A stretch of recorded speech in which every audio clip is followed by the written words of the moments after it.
Last week was the first kind of solid red week that we've had in a while. But the question is this one big lower high? And was this whole kind of rally we've been seeing just a big fake out for us to ultimately go back and retest the lows? I'm going to talk about how likely I think that is, but we'll also be taking a look at, in this video, gold, silver, we'll look at the dollar, we'll look at some currency pairs, and a list of indices that I think look really interesting right now. So let's jump right in as we get started. If you could do me a big favor and just hit the thumbs up button on the video, I'd greatly appreciate it. Okay, so wanted to talk a little bit about the S&P 500 for starters, because of course this is our barometer that we talk about on the channel as a bit of a risk on versus risk off sentiment gauge. So obviously in the last couple of days, we've had a little bit of a change in pace, right? We had every single day coming in green for a minute there, and now in the last couple of days, we've seen some of that green get given back. Now, on the S&P 500, we are testing 5,800, which is, I think, our first kind of key level of support that price has retraced to test. Will it be the last? Are we just going to shoot right back to those highs? It's possible, but a lot of it is contingent upon how things go with trade between Trump and other nations. Specifically, we saw in the last couple of days a little bit of tension between the United States and the European Union. Trump actually saying they would get 50% tariffs starting June 1st, which is right around the corner, basically citing that he doesn't think that they're being reasonable and thinks that negotiations are not progressing as well as they think. Now, remember, we had the whole 90-day pause right around here where a lot of the reciprocal tariffs got put back to 10% as a baseline, right? So we got a lot of a pause here. But time is ticking, and it is time to determine if some of those deals are going to go through, and we're going to not just see just the UK, arguably one of the US's easiest trade partners to make a deal with. We want to see more other places, right? We want to see EU. We want to see Japan, right? We want to see China. But the reality of these things is they take time, and the market is starting to tap their watch, if you will. It's time to make some deals, basically. That being said, I do think that the bigger picture for the indices is still higher, and I do have a bias to the upside and do think that there is a good chance, not a certainty, but of course nothing is a certainty in markets. I think there's a good chance that somewhere between the 5,700 and 5,800, we do actually find support. On Friday, if we take a closer look at the price action of the intraday action that we saw, obviously here was the reaction to that big scary headline, the EU is going to get 50% tariffs. We saw a very interesting behavior from this market. We saw a big drop very quickly, but market participants, and myself included, I think there's a little bit of a pattern here that traders are picking up on, which is Trump comes out and he says something big like, oh, you're getting 50% tariffs as a way to kind of call a meeting, essentially, like, hey, we're negotiating right now, and if you're not gonna meet me somewhere, we're gonna just slap huge tariffs. And that does seem to work. I mean, that's a scary thing. The European Union exports a massive amount of stuff to the United States. So we saw the playbook, right? The market sees, okay, dump on the news, but then people kind of bought into that, and I actually did the same. Specifically, I'll talk about my trade that I picked up on Friday in just a second. But before I do, let me just remind you guys, if you have not already joined it, to join our free Telegram channel. The link is in the description down below. The reason I bring this up is because I'm sharing a bunch of stuff in our Telegram completely for free right now that I think might be really useful to some traders out there. Like, for example, here was the trade that I took. I went long the Russell, and I discussed why that trade was taken. I shared it with group members. We also do chart of the days, basically videos from the live stream clips that I think are really useful, get edited and thrown in there. We share chart markups from the Edge Finder. Here was a Bitcoin chart. Another chart of the day was gold. So we're just sharing some free useful resources. And if you're not in there, take a second to join it using the link in the description down below.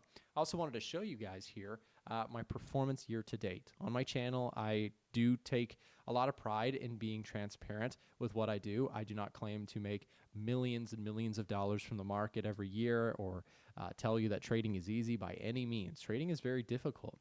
This year, I am actually having a really good year in terms of relative performance to passive investing, which is something that I benchmarked myself against. If you were to be sitting in the S&P 500 or the Dow Jones specifically, you'd be down about 2.2% for the year right now. If you were holding the S&P 500, you'd be down 1.3%. My portfolio is up just shy of 10% on the year so far. I know that's not a glamorous amount, but I'm very happy with that relative performance. Some of my notable trades have been my long positions on gold and my long position on Tesla, which was a proxy bet, basically, that I thought the stuff happening in the trade war stuff was a bit overdone. Year to date, the account up about $103,000. So this is my public portfolio. It's the main one that I share on YouTube. It's not my only one, but that is my main trading portfolio that I am acting on and basically trading a mix of indices, commodities, individual stocks, options, and more. Okay, so up next, I wanted to talk a little bit more about the indices for a second before we push on. The NASDAQ, right? So NASDAQ, we saw a little bit of a decline here towards the end of the week as well. I am watching the NASDAQ for a possible retest to 20,400. That's a level that I like for a possible bounce, and I do think we are likely headed back to the highs. So if we see this move this week, I'm probably a buyer of tech stocks and probably looking for a move back to that 22,000 mark on the NAS 100. Dow Jones, I took a stop loss on this one. I tried an entry right around here. It was a very small but aggressive trade in terms of a price action entry. Was just looking for this minor pullback, see if we could get a bounce. I was wrong. Markets continued to roll over on that news and took me out of the trade. At the same time, I'm still thinking that the Dow Jones has room to the upside, but what I actually went long on was the Russell. This is a small cap index, and I shared, this will be easier if I just pull up my trade here. So every trade I take, I share it inside of our Discord server. If this is something that you're interested in joining, it is not a free service, but it's a paid one that you can join using the link in the description down below. I bought the Russell 2000. I said I'm buying small caps, trading the ETF IWM. Domestic onshoring could favor the Russell. That's a big theme of the Trump administration, even bullying Tim Cook and Apple for wanting them to come make iPhones in the United States. The point is, though, a lot of onshoring seems to be happening and also seems to potentially be something that could favor smaller cap companies, which are disproportionately more domestic focused. They're not as international as perhaps like your Apples and Amazons. Sitting at a key support level, and inflation is cooling, which could signal that the Fed will likely cut interest rates this year, especially if we get past some of this tariff drama, which I think will be second half of the year much less daunting than it was in the first half. And so I do think that the Russell could be a nice play. This thing is still well off its all-time highs. You're talking about from where we currently are, if we were to rush back to those all-time highs, it's a 21% move, which is much more upside than the NASDAQ and S&P 500. So I do like this one. I've got a stop loss below structure if this does not work out, and we'll continue to watch this one. But if it breaks lower, then I'll just stop out and try something else. The DAX also looks really good. I'm bullish on this one, and if we take a look at the Edge Finder, these are all getting good readings. DAX, Dow, S&P, NASDAQ, and Russell all are getting 9 or greater scores, which is a very bullish kind of list of indices here, which is why I'm kind of focusing them out of the gate here in today's video. So if we take a look at, S&P, NASDAQ, the DAX, the Dow Jones, Russell, why are these things so strong? Well, what we could do here is we could go to our indices scanner, and we'll just take a look at the S&P 500. So real quick, right, what this is doing is it's going to help break down how this score is working. Most of our economic readings are actually favoring upside for indices. Let me show you. So manufacturing PMIs, better than expected. Services PMIs, better than expected. Those are forward-looking indicators on the U.S. economy. Retail sales, right, also better than expected. Consumers a little bit stronger than what was forecasted. CPI data, right, inflation data has been cooling off. NFP reports coming in better than expected. So the point is, what I'm getting at here is that overall, we've got a decently holding up economy, and inflation is falling.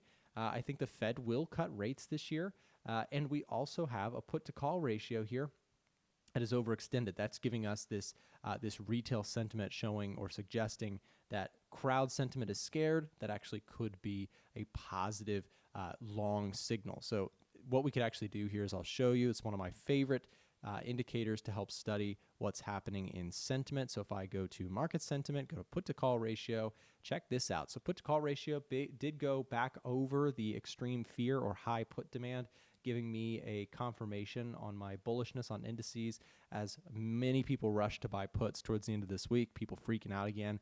And you guys know, if you've watched my channel for any amount of time, that is typically a timing tool that I like to incorporate into my trading, is watching those put to call ratios when everybody rushes to go buy puts.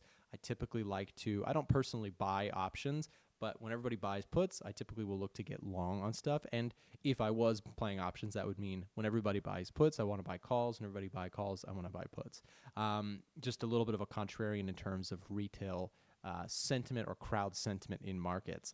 Another one to just real quick study in on is the COT report. This will show us what institutions are buying or selling. That is not a fancy marketing gimmicky thing to say. I'm not studying a candlestick pattern and trying to predict what institutions are doing. That is, in my opinion, kind of nonsense. We're just looking at the CFTC's reported weekly filing of what institutional money was legally required to tell us they bought, right? That's what the COT report allows us to look at. Now, there is a couple days delay, and we got this data on Friday. So let's check this out. They bought Russell, which feels good because I just bought the Russell, right? So there was some institutional accumulation. They bought Russell. They closed longs. And overall positioning is still 50-50 or so on a longer-term basis. But to see this week, they had a change of long contracts that was very positive and a change of short contracts that was also very positive in terms of institutional sentiment. They closed shorts. They added longs. Love to see that, especially since, like I said, I just got long the Russell. Platinum, the Nikkei, Dow Jones, SPX. What you're noticing here is a lot of institutional money seems to have flowed into indices, right? So we had some bullish flow on indices. Also, slightly more tilted bullish view on gold here. You can see they closed some long contracts, very few, and they closed a good bit of short contracts. If you take a look at the sell side, they sold the Australian dollar, sold the Canadian dollar, sold the Japanese yen, which is a theme we've talked about recently. The euro, there was some net selling on NASDAQ, which is interesting. They sold tech stocks a little bit heavier, right? So dropped long contracts, added short contracts. We could also take a look at the British pound, the Bitcoin chart, NZD, the New Zealand dollar, U.S. oil. These things on a overall basis shifted a little bit more bearish than they were the week before. So something to think about. But nice to see the Russell, Dow, and S&P up top here, and the Nikkei also, which is the Japanese stock market. Really good to just keep an eye on your COT reports. By the way, guys, if you want to try out the Edge Finder, there's a link in the description down below. And if you want a promo code on the Edge Finder, there's a link in the description to purchase a copy. Use this code right here, YTVIP at checkout, and that will get subscribers a nice discount on the tool. Also, I mentioned the VIP group earlier as well. Same thing applies. If you use the promo code YTVIP at checkout, the link for this is in the description down below. You get a nice discount off of memberships as well, which, by the way, we are starting out pretty soon. Alan Perez is joining the team in terms of our VIP group, which is really exciting. He's a regular stream contributor, and I'm excited to have him on board with that. Okay, so let's move on now to the dollar. I almost said British pound. I'm forecasting my next chart because I do want to talk about the British pound, which is really interesting to me right now. Taking a look at the U.S. dollar, we've got some overall bearish trends still in play. I mean, look at how we ended the week. That just looks ugly, right? Bullishness is just not showing up here in terms of the DXY at this time. We held resistance really nice at that 101.5 level that we talked about. We came up to that area. Sellers got strong here and pushed this thing back down.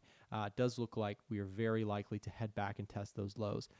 It accelerated downwards on Friday due to the European Union, U.S. trade negotiations souring a little bit, and we'll have to see where that goes. But, path of least resistance, if we were basing this just off of price action, is clearly down, right? We are clearly in a downward trend on the daily chart based on many standard metrics. Use your moving averages. We're below the 200-day moving average. Most of our moving averages are pointed lower.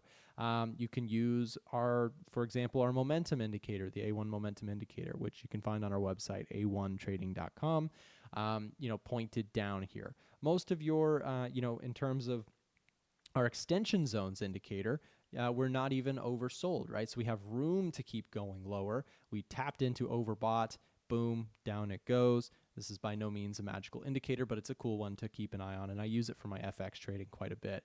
But even just from price action, we can see this thing hitting resistance and moving lower here. I think that if you're watching the US dollar, why is this thing so bearish? Well, it's mostly the tariff drama. Now, do I think that the US dollar is headed way, way lower? Well, to answer that, I'm not going to give you a hunch or a best guess. I'm going to give you what my system is showing me, which my system is looking at the economic data and trying to make a call as to which direction it seems to be trending. Well, the US dollar impact chart here and visual gauge that I added here last week, which I'm pretty proud about, will show you that you're at 46% of our indicators suggesting bullishness. 46% is not a huge win or a huge loss in either direction. So what that means is when we look at all of our data, without getting into the weeds of it, right? Inflation is cooling. That's bearish for the US dollar. JOLTS job openings, ADP numbers, these numbers are bearish for the US dollar. But you also have some good. PMI numbers were better than expected. Retail sales were stronger than expected. NFP was strong, right? So what this tells me is there's just some neutrality. And so my guess is the dollar probably goes sideways. So in fact, what I actually think after looking at this is yes, the technical chart looks bearish.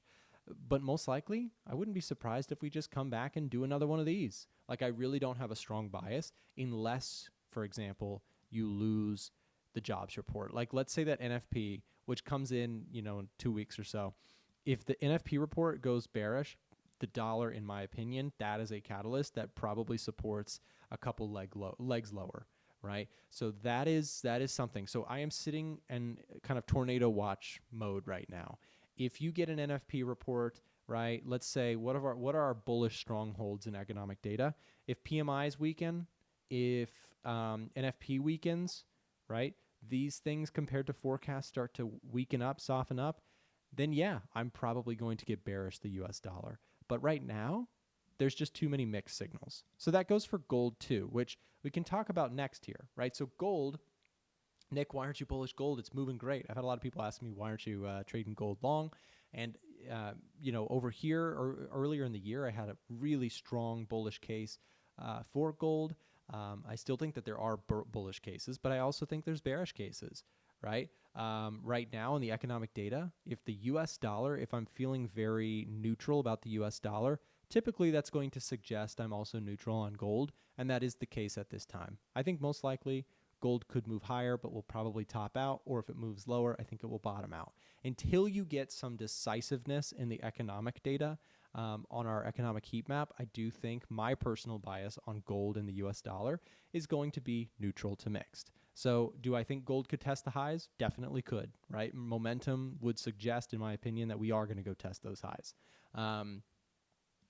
This would be just kind of your classic triple top, or if we get some new catalyst, we could take out those highs. I just personally wouldn't bet on it. So for me, it's like, okay, where am I at with gold? Well, if I go take a look at my top setups page real quick, this is just looking at all of our sentiment, technical and economic data, and how it is suggesting price could move next. Neutral, right? So I'm getting a neutral reading. That means most of our indicators are just mixed. Some bullish things, some bearish things. And so just not going to be one for me to take a trade on. So yeah, I mean, from a price action perspective, this thing looks great. From a fundamental analysis perspective, it looks too mixed. And from a sentiment perspective, which we can look at, by the way, guys, check this out. I've been doing this here recently. Let's go put to call ratio, and let's select gold. This is using the ETF GLD, right? So it's using the ETF GLD and the options flow for this ETF. And so what we're getting at here is that what we can see is that there's a huge amount of people rushing to buy calls on gold right now, at least the ETF GLD. It's a huge high call demand. So that actually makes me more on the cautious to bearish side of gold when we see everybody rushing to buy calls, right? Now, doesn't mean that we're going to immediately fall off a cliff because of that. But when you start to get these extreme readings, that does make me a little bit cautious on the gold side. And let's go just take a look at example like May 1st. If we go look at May 1st, that was another time where you had extreme call ratings that actually worked really well. So you can see at this time, people got really long calls, and it actually was a great signal that the crowd got right. So the crowd's not always wrong, but it is worth noting, like when you get everybody on one side of the boat for too long, especially if it goes on for a while, it can be a really concerning, contrarian signal. So anyways, that's something I'm watching here is, how we react to these previous all-times highs for gold. I think a bullish signal for people who are watching for it. If you're waiting for some decisiveness, let's see if we can get this kind of move. That would just be straight up price action-wise, very, very bullish. And for bears, same thing. You've had this level that has been, causing bears on gold to pull their hair out for the last few years, has been this kind of upward trend. I've said this many times. Sorry, I messed up my thing here. That's just going to look goofy, but that's okay. Let's just pretend we don't see that. You get my point here, though. There's been very few cases where bears have actually been able to sustainably hold their gains, whereas bulls quickly take back more gains. So if you're a bear on gold, what I think you have to acknowledge is like, okay, I'm clearly I shouldn't be playing this game of like trying to call a top on gold. It's been so painful the last few years for so many bears. Anybody who's been bearish and holding it for any longer period of time in gold has gotten hurt in the last, since 2022. It's just been a straight shot to the upside. And there's no rule to why gold can't go longer. In fact, let me show you. I talked about this. I want to go give you this example here. Look at the moving averages. So moving averages, I do still think, I've made this point before, I do think we are eventually going to retest the 200-day moving average. Actually, that's a guarantee eventually on gold. But we haven't retested the 200-day moving average since November of 2023. That's like 560 days now since we've retested the 200-day moving average. However, you might say that's got to come back. Well, eventually, yes, but over here you can see an example. How long did this go? Well, this took 700 days, and we can take a look at other really big moves, and this is the one that I wanted to show you. So this move right here, it took gold after breaking out from its 200-day moving average. I don't think it didn't technically test here. The next time it tested was 1,050 days. 1,050 days in one direction. So can gold keep going? Totally, totally can. So my thought here is I'm definitely not one to try and call a top on gold, and so I'm not taking any short positions, but I also just don't have enough conviction to add longs so close to all-time highs without enough fundamental bias. So I'm neutral on gold, and I think that is, I know I went through a lot of things just to say I don't want to take a trade on it, but I think it's important that we understand the differences when we do want to take trades from when we do not. Right? So put to call ratio suggests a little bit of frothiness. A lot of people rushing to buy calls on gold right now. Let's move on to the currency segment of our video here. By the way, if you are enjoying, do me a quick favor. Remember to hit the thumbs up button. Also, I mentioned the Telegram channel. We are also doing a giveaway for a VIP membership completely for free. If you want to enter that, just join the Telegram channel and then click this link right there. It's you might just have to scroll up a little bit. You can enter gold VIP membership giveaway right here for a chance to win and come get access to all those trades that I'm sharing, our coaching calls, our chat rooms, and so much more. I wish you luck. All you have to do, like I said, join the Telegram channel and then enter your name right here. Okay, so the other thing also, if you want to join the Telegram channel, if you're watching on a TV, somebody might comment on this. This would be the coolest thing. We added the QR codes because I saw in terms of convenience for television users that having a QR code can make it a lot easier for people to get access to something when they're watching on a television. And I saw in my analytics that 10% of you guys watch my videos on average on a TV, which I do that too. So shout out fellow TV YouTube watchers, and hopefully that QR code on your phone makes it a little easier to join the group. Okay, so let's take a look here. Quick look at Bitcoin before we move into Forex, just because this has been such an impressive move. Look at this. You've got over the weekend here bouncing a little bit at this previous all-time highs. Bitcoin looks bullish. It looks like, to me, it's going to just keep running. So I personally think that path of least resistance here is for momentum to continue. You may come back and test somewhere around that 100K key level, but overall, I do expect more momentum to the upside, as risk on seems to be a prevailing theme. If you do get stock markets to crack more to the downside, if we get tariff stuff, that could unwind. But right now, path of least resistance for me on risk assets like indices, Bitcoin, etc., is to the upside. I'll show you a real quick chart before we get into currencies. Let's take a look at the Bitcoin to gold ratio.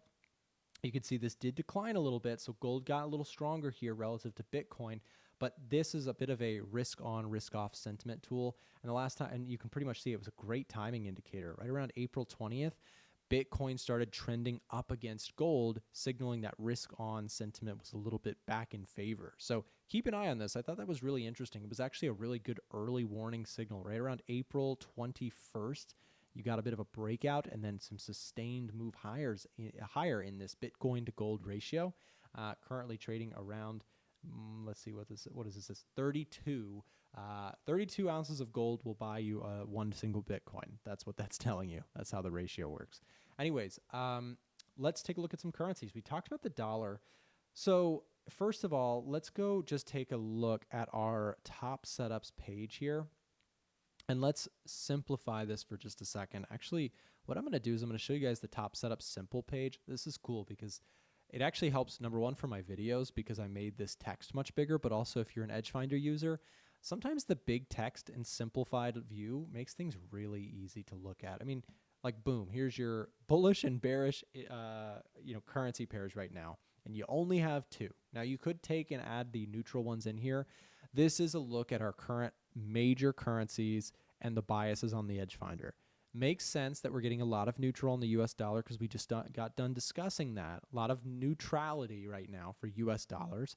But British pound against the dollar is a +5, and dollar yen is also getting a +5.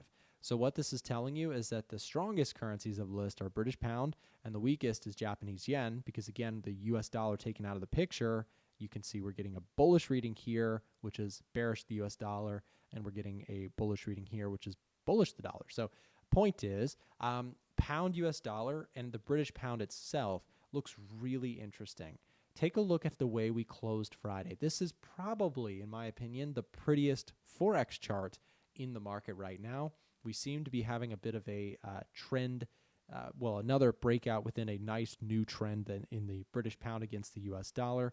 The way I see this thing is that any pullbacks on the daily or 4-hour chart could be buying opportunities to continue this upside move. And I want to show you, why. Why is the pound so pretty? Well, this is where fundamentals come into play. Because if you take a look at the economic surprise, the UK economic heat map, take a look at this. Most of our economic data points are suggesting bullishness for the British pound. CPI, if we take a look here, suggesting bullishness for the British pound. Why? Because inflation came in hot. That suggests that the central bank in England, or the BOE, the Bank of England, are going to be less likely to cut interest rates. That's bullish for their currency. Retail sales came in better than expected by a pretty wide margin. That's bullish for the currency. Services PMI came in better than expected. Manufacturing PMI came in worse than expected. That works against us. GDP growth came in better than expected. It's bullish for the currency. So I really like the British pound at this time. It looks very surprisingly strong at this time. And so I love the chart. I think it is very likely to continue. We've broken out of a consolidation zone that we spent about a month in. And this is really impressive. So British pound against the US dollar looks good. You know what I like it against the most is the Japanese yen at this time. I actually like this idea quite a bit. I know it's kind of a choppy chart. If you're familiar with my trading style for Forex, which is different than what I trade or my strategy that I use for indices and commodities and things like that, I use a dollar cost averaging approach.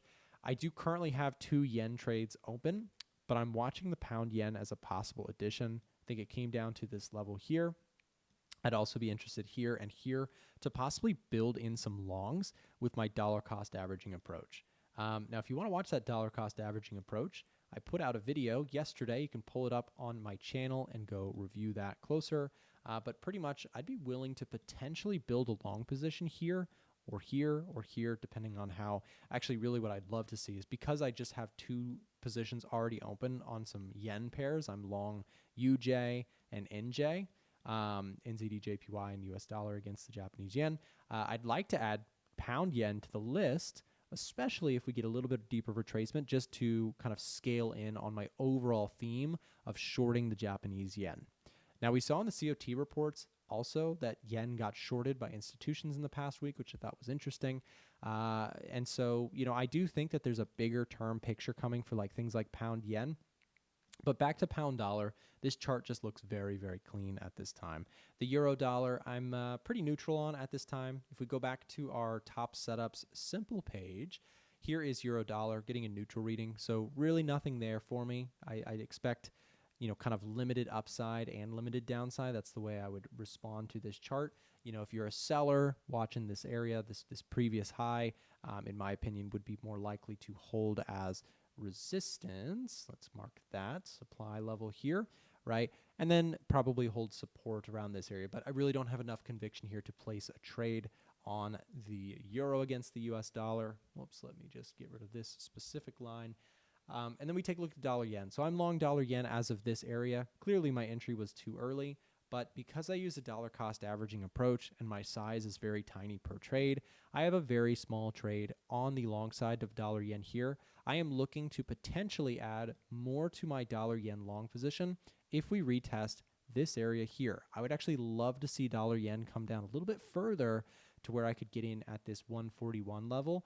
Part of the reason I like this so much is scroll out here on the dollar yen, and this has been a multi-year level of support. So if I can get another add in on my dollar cost averaging approach, a second entry here, right? I've got one here. If I can get a second entry here, I love that for a possible long trade. I do still think that the bigger picture for dollar yen is to move higher, maybe retest this 151 level. So again, a bit longer term in focus. This is not short term trading at all. This is more kind of mid to longer term position trading. So I'm going to watch dollar yen close. Dollar Swiss, pretty neutral on this one. Yep, neutral on this one. Kiwi dollar, dollar CAD, the rest of them pretty much going to be saying a similar thing for each. So we hit this 50% retracement. Sellers came in. We can also see that down here. I do think we probably have some good support for the dollar against the Swiss franc. So pretty neutral on this one. Dollar CAD, we are testing a level of support here. We could widen this out just a little bit. And so we're sitting at support. We actually broke below that, so maybe headed down to kind of our next level on dollar CAD. Clearly, dollar CAD freaking out with all of the U.S. trade dynamics kind of getting ugly and once more. So we'll see where all that goes. The Australian dollar breaking higher on Friday, watching to see if we can break through this level. But again, this one and Kiwi dollar both neutral for me at this time based on the edge finder. So not a huge interest in trading these currency pairs at this time. So we'll keep an eye on that. Reminder, like I said, to join our Telegram channel if you have not already. And also, if you're looking for a better broker, check them out down below in the description. There are several brokers linked in the description of my video that will give you guys some special sign-up perks. Now, specifically, you can also go to our website, a1trading.com/brokers. Just punch that in on your mobile device or wherever. You can select a country if you're looking for brokers for certain countries, and each one of them we have special offers available for traders in each country. Now, what I mean by that is there's like sign up deposit bonuses and free stock shares and things like that that you can explore within this page or in the description down below this video. Thank you very much for watching and have a great trading week ahead.